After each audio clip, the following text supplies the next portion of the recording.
Check this out. So I'm using my XMT, really old unit, 300. I'm using my S22P wire feeder. This takes the 8-inch spools just like the Lincoln over there. It's really nice having everything standardized. I run all 3.5 wire. I only buy 10-pound spools. Really nice. But man, this thing is a unit. I've got the Bernard centerfire gun on that thing. I'm running 23 volts right now and a little over 400 inches per minute. And man, this thing just absolutely punches the wire in here. It's to the point where, so this is all 1/8 inch material. You've really got to watch the warpage and stuff. You don't want to work in one area too long. You got to really, jump around.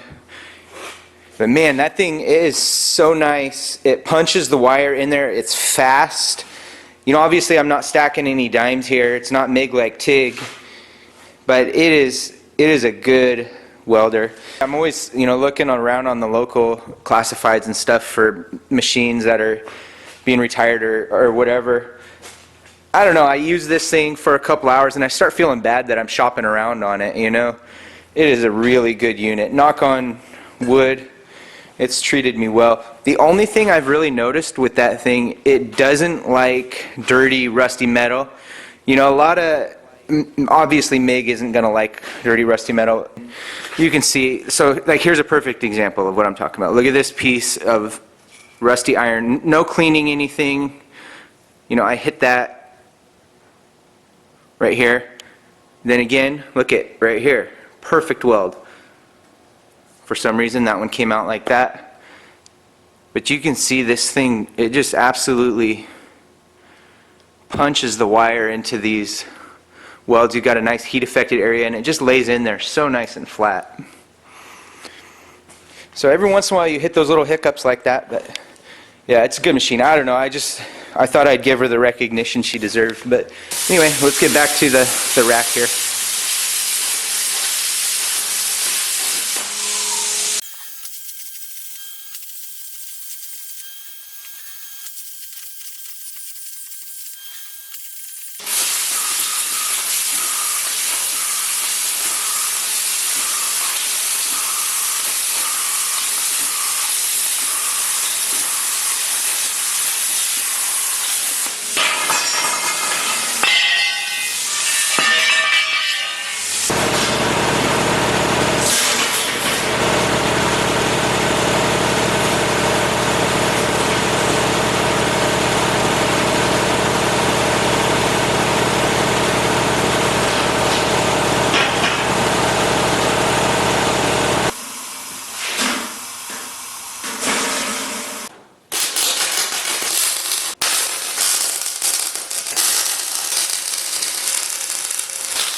Hot diggity, I think it's going to work.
Alright, now if you look here, this contour on this shell, is just slightly rounded, and I don't really want to force this in with the bolts, so we're going to put a little pre-bend in it. And the way that we're going to bend that is with this old piece of railroad tie and no other tool. We're just going to give it the old slap technique here, and it's going to put a nice consistent bend in it.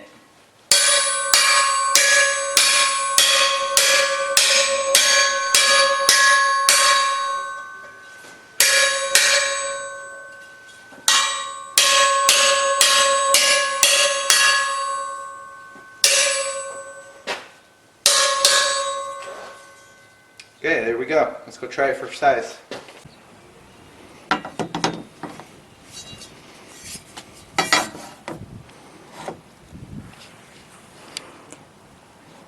And that is exactly what we were going for. Now we're just going to have to bend this top back a little bit so that we are left with a straight up mount.